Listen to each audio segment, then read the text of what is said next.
think the question I had was, could you have left Essence after If You Love Me or even after I Apologize financially? But did you feel that working there would help ground you so you didn't get carried away with the with working within the industry and music industry? Yes, by the time I left Essence, I didn't need my Essence salary anymore. No, I was making enough money through music by that time that I was able to go. Um,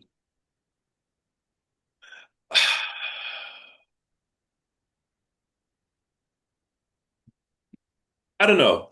Had Susan not called me in, I don't know, I might have still been working there to this day. I really might not have. I still might have been there. Not Wow. now, but I might not have gone. Yeah.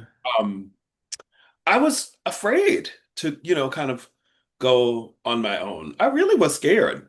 Mm. I was used to having a certain rhythm of life, of getting up every day, having a certain schedule, going to work, having people to have lunch with, having Ah. meetings, having community, Mm. a rhythm. And I remember and then I had a lot of friends in other industries that we would meet for lunch or we'd meet after work. I was invited to all the best parties of New York, and I mean all. So I had my party buddies like, hey, where are we going tonight? And they just, you know, they knew Gordon come nighttime, comes call that man, he popping, you know what I mean? I had my buddies like, I was the man, you know what I mean? And so I was afraid to give that all of that up, those perks. I didn't want to give it up. Yeah. And I remember the first 3 days after I got home, I had so much stuff to do at my house because I had bought a condo that I was never in it. Never. Because after work, I'd be out at the parties or, doing the stuff that I had to do or our recording sessions. And on weekends, I would go to the studios live to record with writers. So I had this condo I was never in. So when I got home for those first 3 days after leaving, I had all this stuff to do. Like I had to fix this was broken and that was broken. And it was 3 days of attending to my residents. And then I got up, I'm like, oh shit. I remember it was that fourth day I don't have anything to do today. I don't have anything to do today. There's nothing on my to-do list. And it felt so weird. And I called one of my best friends at the time, Lloyd. Lloyd Boston is his name. He works in fashion. At the time he was working at Tommy Hilfiger, which was right around the corner. And I said, Lloyd, I, I am having a very strange day today. I don't have anything to do. And he intuitively said, Gordon, I know what you need. Real friend. He said, I'm going to take off work tomorrow. I'm going to call a personal day and we're going to go to and get your home office. And he took the day off from work. I'll never forget it. And we went to Staples and got my desk and got my this and got my stuff and and I set up a home office in my apartment. I had a second bedroom and I hung my photos and my plaques and stuff in my office. That's not in this house. That's another place a condo that I owned that I lived in before this. And it felt like an office. He said, that's what you need. And he was so right. And once I did that, I felt like I'm in business for myself now. Mm. I'm Gordon Chambers and I'm in the Gordon Chambers business. And then after a while, I got used to this new rhythm. And then it became okay Mm. to if I wanted to go to a movie matinee on Wednesday at 1 o'clock, it was okay. I could do that too. I was like, that's okay too. I'd worked really hard at a young Mm. age. Um, you know, and I had something to show for it, and I was proud of myself. And I was okay, and I realized that I could do that too. And then I went somewhere and I bumped into L.A. Reid. And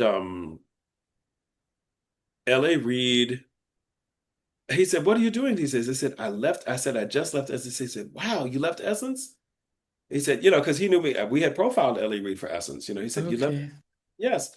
And he said, I said, "Yeah." He said, "Wow, wow, great timing. Wow." He said, "Because I'm starting a new publishing company called Hitco, Oh, and Hitco. I want to meet with you." I said, "Okay." He said, "What's happening with your publishers?" I said, "My publishing deal with Warner Chappell just ended, actually, because I was signed to Prince's publishing company, Paisley Park, which was a subdivision of Warner Chappell." Mhm.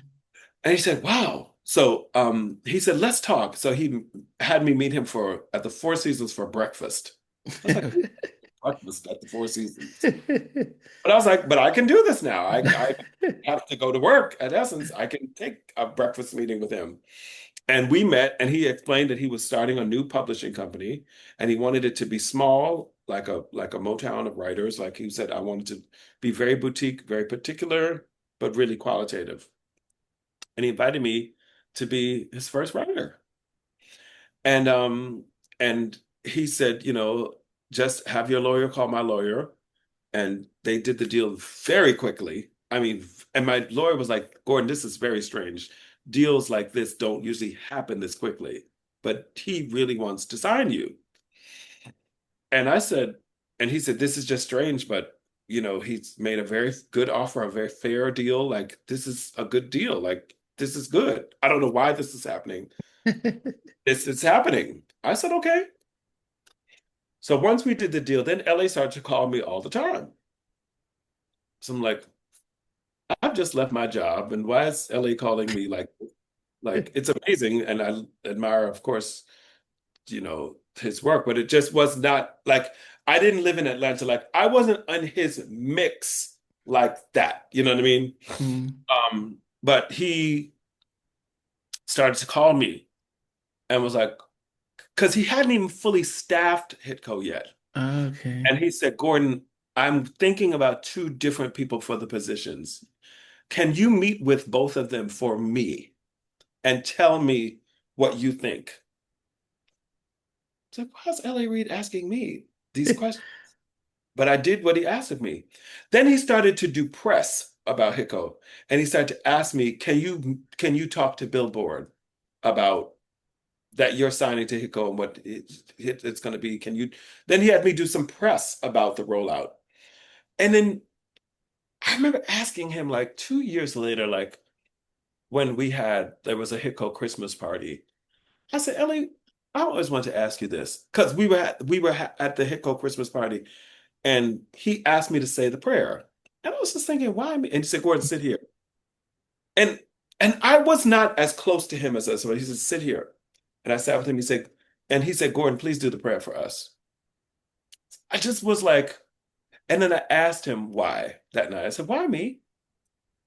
He said, "Gordon, I knew that if you came, others would come. I knew the respect that many other writers have for you in this business. And that's why I wanted you to be a part of the building of this company. And I'm so grateful. Thank you so much." And he said that to me. And once again, I did not know. I really had no idea. This is about 90, because I signed to Hitco 98. I left Essence in 97. So this is shortly thereafter. And so this is like late 90s, maybe early 2000s.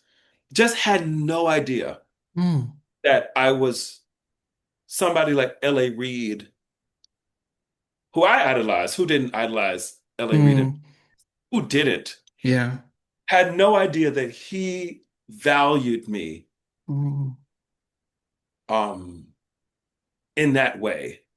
Um, and valued me not just musically, but valued my person, my integrity, um, my values in that way. Had no idea. Mm.